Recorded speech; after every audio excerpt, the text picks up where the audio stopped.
Welcome to the Breaking Burnout for Nurses podcast. I'm Bonnie Kitahata, your host, and I'm so happy to have Johnny Lascha back with us. I think that this is your third time being on my show, and because you have a lot of nice, important stuff for my burned out nurses. So welcome back. Thank you. I want you to share about this spontaneous trip that you took. But for the nurses who didn't hear you before on my show, just tell us a little background about yourself. Sure. Well, first off, I sound a little different from most people. I lost my voice to stage 3 throat cancer, hence the trach cover.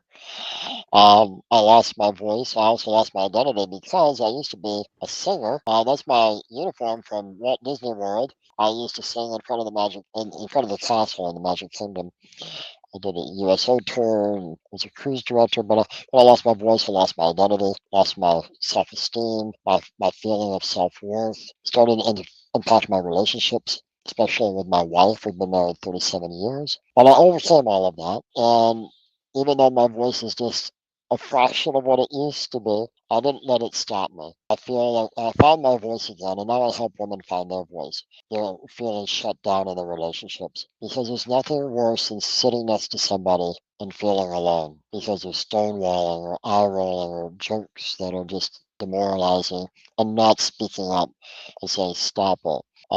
So how do you do that? This is what I do. I help people find their voice and how to say no without feeling guilty.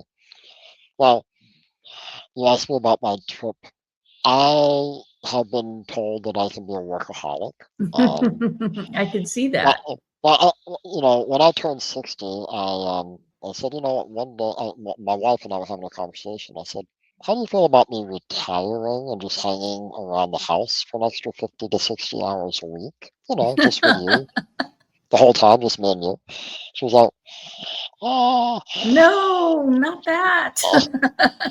I said, well, I think I want my third trimester of life to mean something. I want a purpose. And I said, I think I want to be a therapist. And she says, what? I said, no. And a friend told me, Johnny, just be a coach. You'll be much better as a coach than a therapist. You'll have more to say. And that was good advice. And so I'm so passionate about what I do that I literally could do it 16 hours a day. Oh my And, gosh. but the reason I don't is not because I don't want to help the women that I support. I have to say no sometimes because to what I really want to say yes to.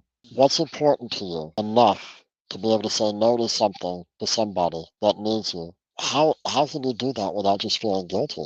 Well, I want to say yes to my wife. I want to say yes to my relationship. I want to say yes to my health. And if I say yes to everybody else, guess what? I'm going to have to say no to my spouse. I'm going to have to say no to my health. Now, I've had cancer twice. I only have one kidney. I don't know if I ever told you that. No, But that's another story. yeah, 7 years after the first diagnosis, I went back and it was like a tidal wave. What? I have kidney cancer? Oh my So, gosh. but anyhow, we have to take care of ourselves because no one else will do it for us. It's, in order to say no to something, you really have to have a purpose to say yes to something else. It's much easier to run towards a relationship than run away. It's exhausting to run away from things, but it's empowering to run towards what you really want. I went to LA.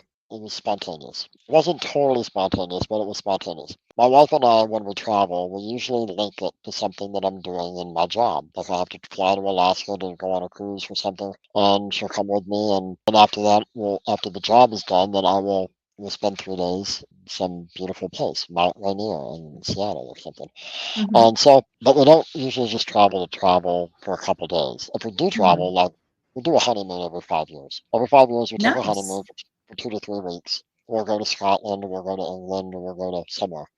Canada. We went to Canada for a couple weeks, Niagara Falls and Quebec and stuff like that. So, but to take 2 days to fly to LA. So Tina went to college with somebody that I've been in the show business all my life. I used to be a singer, like I said, and so I know a lot of people. She knows a lot of people. Well, one of her friends is in the Netflix hit series called Stranger Things. Oh, Stranger Things. Yeah. Yeah, and yeah, he's in the cast. And so he was in between taping, they just finished taping the final season. And life of an actor, you're always looking for something else to do. So he was in a play called Hamlet in Oh, LA. uh-huh. And so they were had like 6 or 7 weeks. And Tina thought, it'd be really fun to see him in a live show because he's been in like 150 movies, but a lot of the parts that he's been in are relatively small. But he's been with a lot of major actors, and so we said, why not? Let's just do it. Which was so weird for me because I have The all these people that spontaneity of it, you mean? yeah, I wanted to say yes to all the clients that I have to work with, or potential clients. I'm Yes. I'm I'm a moderator in a marriage support group that has 37,000 people in it. Oh my gosh, And Johnny. every day there's 10 or 20 people that mostly women, that I interact with, and I help them. And it fills up my cup when I do that. I don't get paid to do any of that. It's just all pro bono work. I had to say no to that to say yes to my primary purpose, which is to live a life with my wife. And it Yes. So going out there, I had low to no expectations. I just was going to come along for the ride. She went to college with this person, and it was phenomenal. I left LA tired, but we, we did so much in a short amount of time. You had to spend some quality time without any, we didn't have to go anywhere or do anything, but we just simply charged up our batteries. Now, we couldn't do this every week. We don't have the money to do stuff like that. And it was extravagant for us. Like per day for a vacation, this was like 10 times more expensive than normal. It was a window that was open, that was only going to be open for a short period of time to see this person. It was just fun. And this particular person used to work with my father. We used to have a dinner theater, so he was a singing waiter at one of my dad's dinner theaters.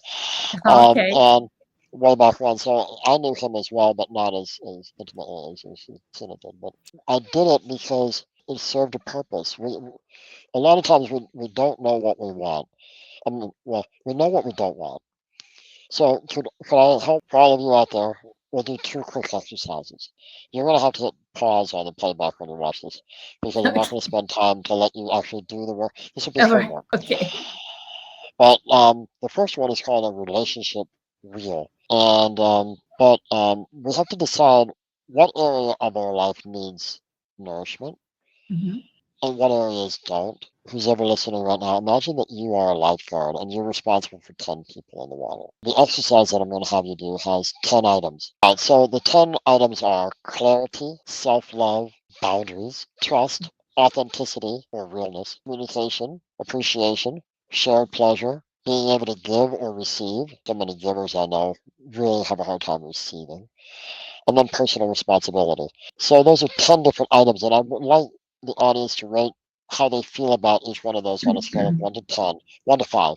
1 being you're not very, you don't have much of it in your life. Like your communication skills might be lacking, so that would be a 1. Or Uh-huh. maybe they're moderate, and that's a 3. Or maybe they're really good, and it's a 5. What I'd like them to do, though, is take a minute and imagine it this way. You're trying to figure out what you want, what your heart really desires. And what do you need? What do you need to fill up your cup? But when we're overwhelmed, we have so many things going on. Our negativity bias focuses Hmm. on just one thing and we forget about all the other good stuff. Imagine triage. So you have 10 people in the ocean and this wave crashes over and they're all underwater. You're the lifeguard responsible for all 10 of them. What do you do? They've all gone under. So you have to step back. In life, we always need to step back and take a breath and see Hmm. what comes to the surface. 5 people might come up and are just fine. Hmm. They're good swimmers and they don't need my attention right now. 3 might be struggling a little bit, but then where are the other 2? They're still missing in action. Hmm. You can see now their heads are bobbing and they're struggling. So we need to sort out, clear the clutter, and see what we're going to focus on. So that's part 1. I want you to figure out what area on these 10 items that you need nourishment. And then the next part is the desire exercise. And that is, we all know what we don't want. So let's say it's communication. You don't want to sit in a room with somebody feeling alone, whether it's a coworker or your partner, a Hmm. romantic partner. You don't want to just sit there and feel like you're afraid to speak because every time you do, things get flipped around and you feel punished for bringing up something.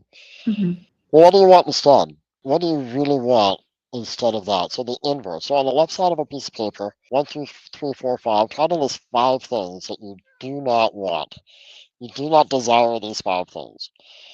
And then find the inverse of what those 5 things are. Try to discern. Instead of sitting on the couch next to my partner, I want to feel safe enough to be able to say, hey, honey, when Mhm. XYZ is happening, I feel that that is not right and I want to talk about it. Mhm. And feel not so worried about them saying, screw you, but just Yeah. saying, this is how I feel, this is what I need to talk about. Let's talk about it. How do you feel about that? And communicate. At That's least what I get the wanted said. conversation going, right? Yeah, so I don't want this, I want that. So I want you to Mhm. figure out the inverse, and then I want you to read each one of the things that you want, what you desire Mhm. instead. I want you to read them out loud to yourself. And as you do, 1 or 2 or 3 of those will start to resonate. Like, wow, that's the one I need to really focus on. Because what we Mhm. want to do is get clarity. And when I did this exercise, because I'm a workaholic at times, I can have the capacity of being a hyper achiever.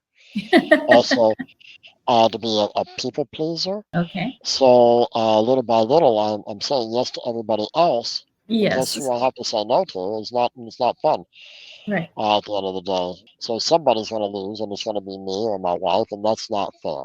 This is why we do this. And so this is the desire exercise I've found helpful. So when I did this exercise, I decided that I wanted to live to work, but work.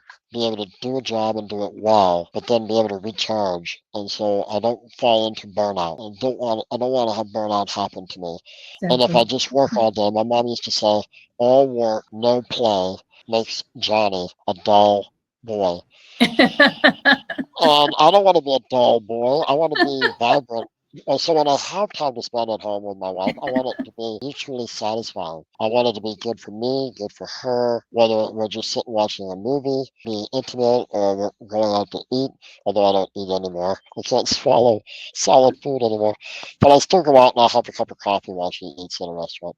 But the Mhm. point is, I want to have enough energy to do that. And I want to have the time to do that. I wanted to create rituals within our time together. So we have 3 or 4 rituals that we do at home every day. Neither one of us ever goes to sleep without finding the other and having Oh, a long hug. And it nice. might be a 10, 20, 30-second hug. That's a little ritual that we just instituted one day. And it's been years. I love that one. So, Yeah. so you have to have moments in your day that bring you together and reestablish connection over and over and over. Without recharging all of those little things, that little areas of connection, it starts to wane. Little by little, you'll be sitting on the couch next to your partner and feeling alone. And that's just a painful place to be. So that's why I do what I do. That's why I can do it 16 hours a day. And I really wish they would teach stuff like this back in high school and college. So we know relational communication tools. There's a bunch of them. They're all evidence-based tools that have been out there and are being created every day as well. Mhm. I've taken all the different tools from 4 different certifications and put them in an order that I found to be extremely helpful. Starting with getting your compass, your why beneath the why. Why do I want to be a nurse? Why do I want to be a relationship coach? Why do I want to only work with women and not couples? All of those things. I constantly find my why beneath the why, and then I find my motivation, and that helps me stay on track. When I start to feel depleted, my vision calls to me saying, hey, you're off track. This is where you're supposed to be. This is why I say you really need to know what you desire most and have a purpose, and then get some tools behind you. Get some help. I offer 1 free session, by the way, to your viewers if they would care to have a session with me. I also like to, if I have 1 more minute, I'll talk about. Mhm. I've created a program called the Finding Your Voice. I call it the RISE framework for relational living. And there's 4 pillars in there. One is all about resilience. One is all about finding your compass. One is all about evidence-based tools. And then one is how to integrate it into your life. Those first 3 pillars, it's all knowledge. Great. It's great to have knowledge, but knowledge only gets you 20% to your journey. You have to integrate things into your daily life. You have to understand habit change, how to understand that 2 steps forward and 1 step back is a huge win. You're going to have setbacks every day, but that's okay. As long as your vision is solid, your trajectory is correct. Little by little, you're moving yourself because habits help you shape beliefs. Being able to let go of an old belief that no longer serves you, to replace it with a new belief that does. If you do it too quick, self-sabotage sinks in, so you have to step back, let something go, and have room to say yes to what you Ooh. truly desire. Oh, thank you, Johnny. It sounds very important, and I know that's going to be coming out pretty soon, right? So Yeah, we'll be looking for that. So we'll put that information in on my website and with a link to that program. So everybody go to my website, www.breakingburnout.com, and we'll have Johnny's information there, a link to his program, so that you could take advantage of it. All right. Thank you, Johnny, for being back. And we will see everybody next Monday at 10 o'clock.